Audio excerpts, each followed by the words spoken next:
오늘 하나님의 말씀 아브라함의 하나님, 이삭의 하나님, 야곱의 하나님이라는 말씀으로 같이 은혜를 나눴으면 좋겠습니다. 하나님은 우리 인간들에게 은혜를 베푸신다고 우리가 잘 알고 있죠. 은혜를 베푸시고 우리를 사랑하시고 우리와 동행하신다, 이런 말은 많이 들어서 알고 있는데, 그럼 우리가 가끔 이런 생각들을 합니다. 왜 우리를 사랑하시고 동행하시는데 왜 안 도와주지? 왜 이 순간에 정말로 급해 죽겠는데, 정말로 이거는 누가 봐도 위험한 순간이고 하나님 좀 도와주셔야 되는 순간인데 왜 침묵하시지? 인간의 입장에서는 정말로 서운할 수 있습니다. 별거 아닌 것 같아도. 교회를 다니거나 하나님을 이제 믿어봐야겠다라고 한 번쯤은 진지하게 생각해 본 사람들은 이런 순간들이 꼭 한 번씩은 옵니다. 정말로 왜 나를 사랑한다면, 하나님이 계시다면, 하나님 우리를 동행하시고 은혜를 베푸신다면 왜 안 도와주시지? 이런 생각들을 많이 하는데, 오늘도 똑같습니다. 모세를 하나님이 부르십니다. 지금 오늘 보면은 다들 유명하시는데, 이제 모세가 애굽에서 공주의 아들로 있을 때에 그때에 자기 동족 히브리인이 그 감독관한테, 애굽 감독관한테 맞는 것을 보고 화가 나서 그 애굽의 감독관을 때려 죽이죠. 그런데 그 일이 커져서 애굽에서 도망 나오게 됩니다. 그때가 40입니다. 근데 도망 나와가지고 광야에서 40년간 그냥 양치면서 방황하면서 살아가고 있던 도중에 나이 80 됐을 때에 지금 하나님이 갑자기 자기를 부르는 겁니다. 그러니까 속으로 생각했겠죠. 갑자기 부르는 그 시간에 그 40년 전의 사건이 떠올랐을지도 모릅니다. 그때는 그렇게 침묵하더니, 그때 내가 정말로 위험한 그 순간에는 가만히 계시더니 이제 와서 나를 불러? 그렇게 갑자기 불러서 하나님이 하신다는 말씀도 웃깁니다. 9절 10절입니다. 같이 한번 읽어볼까요? 시작! 이제 가라. 이스라엘 자손의 부르짖음이 내게 달하고 애굽 사람이 그들을 괴롭히는 학대도 내가 보았으니 이제 내가 너를 바로에게 보내어 너에게 내 백성 이스라엘 자손을 애굽에서 인도하여 내게 하리라. 그건 모세를 그러죠. 40년 전에는 내가 정말로 애굽에 그 감독관을 때려 죽였을 그때 힘이 한창 많고 혈기도 왕성하고 공주의 아들로서 권력도 있고 권세도 있었을 그때는 가만히 있더니 왜 지금 와서 아무것도 없고 40년도 지나고 나이도 들었고 기력도 딸리고 왜 이제 가려는 거지? 그때의 서름이 복받쳐 올라올 수도 있었겠죠. 그리고 이제는 현실에 만족하니까 그냥 쉬고 싶은 마음도 있을 수 있습니다. 그래서 모세가 뭐라 그럽니까? 11절에 시작. 모세가 아뢰되 내가 누구이기에 바로에게 가며 이스라엘 자손을 애굽에서 인도하여 내릴까? 맞습니다. 모세가 그냥 빈말을 하는 게 아니라 현실이 그렇잖아요. 현실이 애굽에서 활발하게 활동하고 있을 그때 이어가지고 좀 했으면 좋은데, 이미 은퇴하고 이미 도망 나오고 이미 끝난 인생 가운데 40년간 이미 양치는데 길들여져 있는 모세. 우리가 가끔 성경에서 기도원의 300명사 같은 거 아시잖아요. 기도원이 그 큰 아수르라는 대적을 물리치러 갈 때에 10만이 넘는 사람들이 있는데 하나님이 300명만 데리고 가라고 그러는 겁니다. 300명만. 성경이니까 그냥 읽을 때 대단하구나, 믿음이 좋구나라고 하지만은 막상 내 삶에 그런 일이 닥치면은 하나님이 아무리 믿음이지만은 웃기죠. 보세요. 당장에 우리 자녀들이 대학에 떨어진다든지, 당장에 직장이 하나도 없고 백수의 삶을 이어가고 있다든지, 갑자기 무슨 큰 병에 걸렸다든지, 갑자기 어떤 집안에 우환이 생긴다든지, 그럼 어떻게 합니까? 기도원의 300명사 그런 건 안식이 없습니다. 그냥 머리가 멍해지고 온통 현실 속에서 어떻게 해야 되나 고민밖에 없을 겁니다. 즉 모세가 지금 그런 거랍니다. 정말 당연하고 현실적인 이야기를 하는 겁니다. 그리고 모세는 시골에만 살고 있는 촌뜨기가 아니에요. 왜냐하면 40년 전에 가장 가까이에서 누구를 본 사람이에요? 애굽 왕 바로가 어떤 인물인지 본 사람이에요. 그 바로의 권력이 어느 정도고, 그 바로의 군대가 어느 정도고, 그 바로의 어떤 위험이 어떤 것인지를 가장 옆에서 봤던 사람이 누구예요? 모세란 말입니다. 그런데 지금 갑자기 양치고 있는 모세한테 준비도 하나도 안 되고 40년 동안 지금 아무것도 모르고 있었던 모세한테 가라 그런 겁니다. 그러면서 뭐라 그럽니까? 12절에 하나님이 이르시되 내가 반드시 너와 함께 있으리니. 이 임마누엘의 하나님, 사실 우리가 들으면 얼마나 좋습니까? 임마누엘의 하나님, 오늘도 마찬가지입니다. 우리가 맨날 예배드리고 하나님 앞에 나와가지고 교회에 있지만은 임마누엘의 하나님, 오늘 예배드리고 가면 여러분, 우리 하나님께서 여러분과 함께 하실 겁니다. 하나님이 여러분과 함께 동행하십니다. 말은 듣지만은 그 말을 듣고 이번 주부터 월요일날 갑자기 바로왕은커녕 직장 상사라든지 동네에 무슨 권력 좀 있다는 사람한테 말 한마디 못할걸요. 그게 바로 우리의 오늘 현실입니다. 그래, 우리는 임마누엘의 하나님입니다. 뭐 좋은 말 이런 거 다 필요 없는 겁니다. 그래서 모세를 현실적으로 물어보는 겁니다.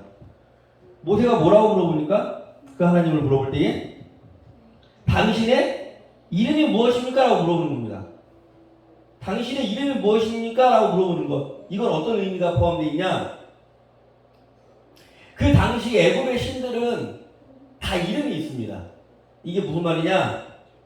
강의 신, 비의 신, 산의 신, 태양의 신 등등 그 신이 가지고 있는 이름을 알면 이 신이 무슨 능력을 갖고 있는지를 알 수 있는 시대란 말입니다.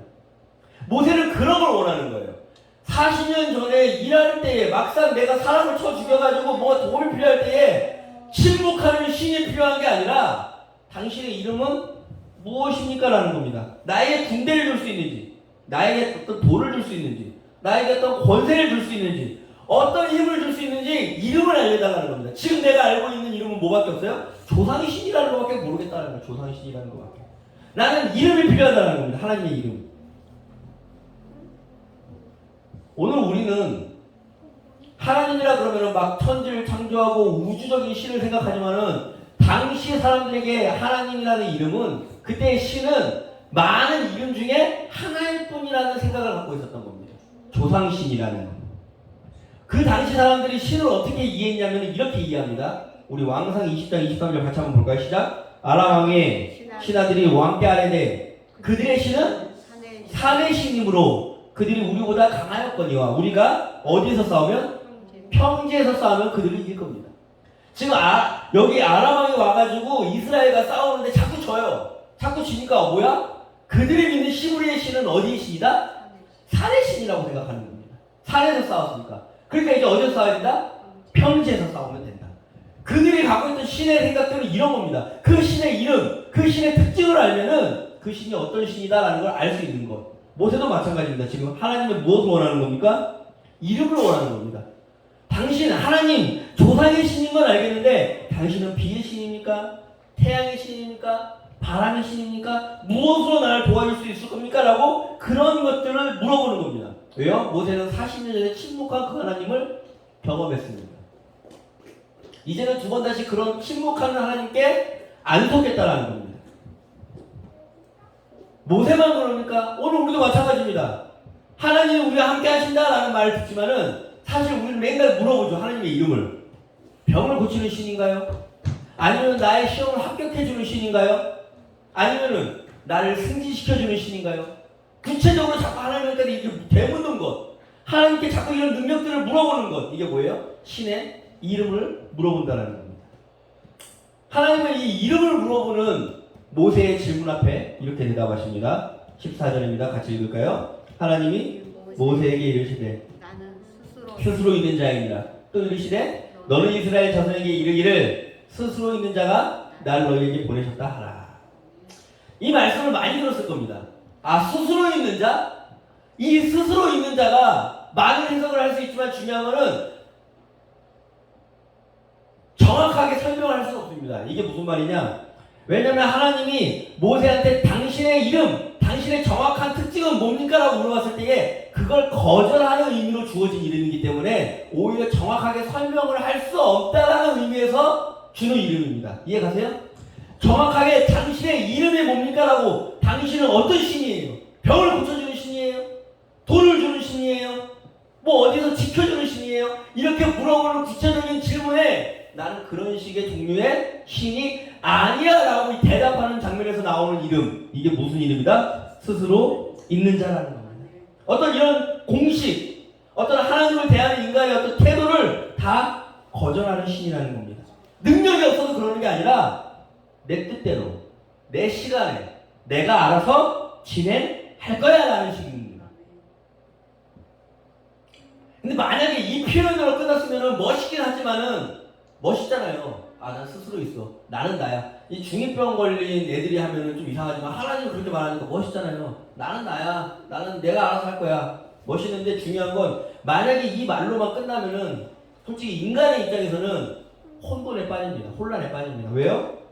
아니 사람 불러놓고 장난치는 것도 아니고 뭔가 같이 하는 신이 아니라 나는 나야. 나 그런 걸로 정의 내리지만 그러면은 우리는 대체 무엇으로 하나님을 알 수 있고 대체 어떻게 하나님을 파악할 수 있고 대체 어떻게 하나님을 부를 수 있단 말입니까?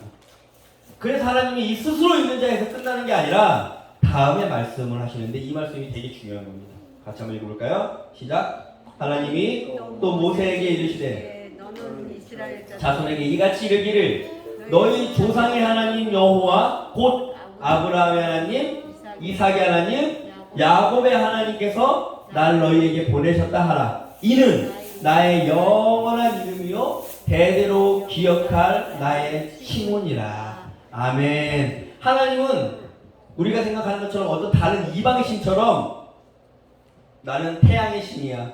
나는 바람을 부릴 수 있어. 나는 돈을 막 찍어낼 수 있어. 돈을 떡으로 변하게 할 수 있어. 번개를 내리칠 수 있어. 어떤 이런 식의 능력으로 자기를 특정 지우는 게 아니라 자기를 무슨 하나님이라고 표현합니까? 나는 아브라함의 하나님, 이삭의 하나님, 야곱의 하나님이야 라고 얘기하는 겁니다.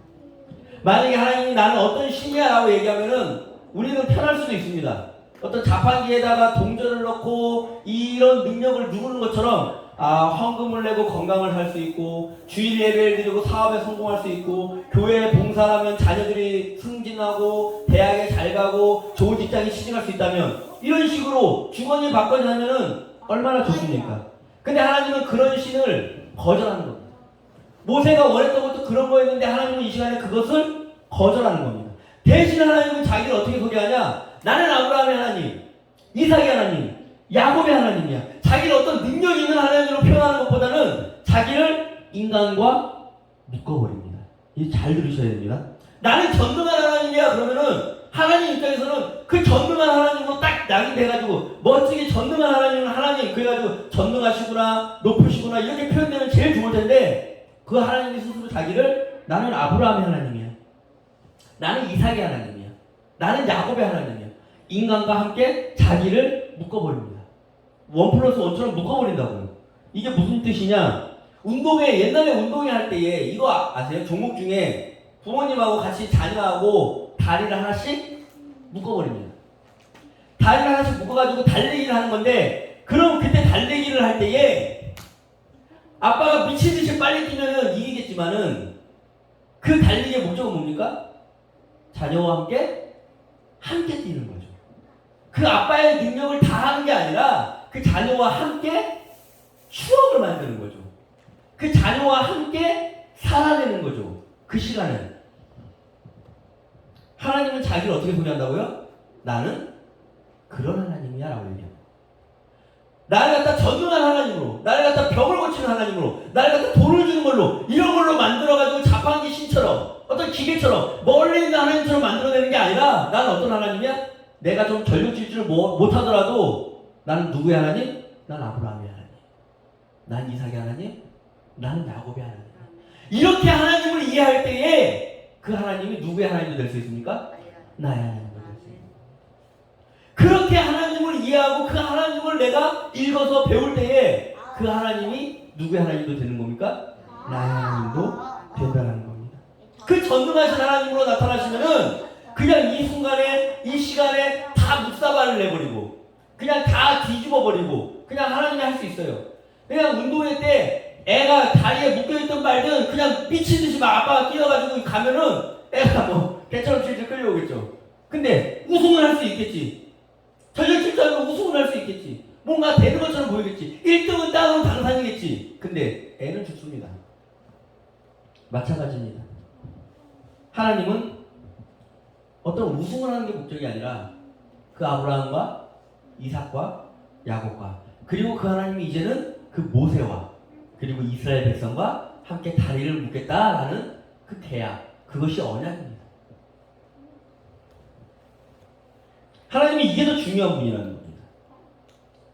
이삭과 야곱과 아브라함과 함께 하면서 그들과 대화하고 그들과 함께 살고 그들과 함께 호흡하고 그들과 함께 웃고 울었던 그 하나님을 기억하라는 겁니다. 모세에게 그걸 얘기하시는 거예요.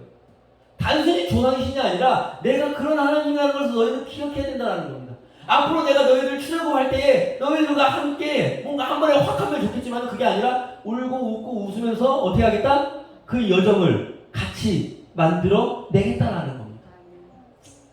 번거롭잖아요. 하나님의 입장에서는 어떻게 보면은. 근데 그 일을 하겠다는 겁니다. 여러분들의 인생 속에서 무언가 전능한 하나님을 나타나가지고 번쩍 해가지고 쭉 가겠다는 게 아니라 마치 개미를 인간이 여기서 들어가지고 여기를 이렇게 옮겨주는 것처럼 이렇게 그냥 순간이동 시켜주는 그런 게 아니라 같이 걷겠다는 거예요. 그 개미의 발자국에 맞춰가지고.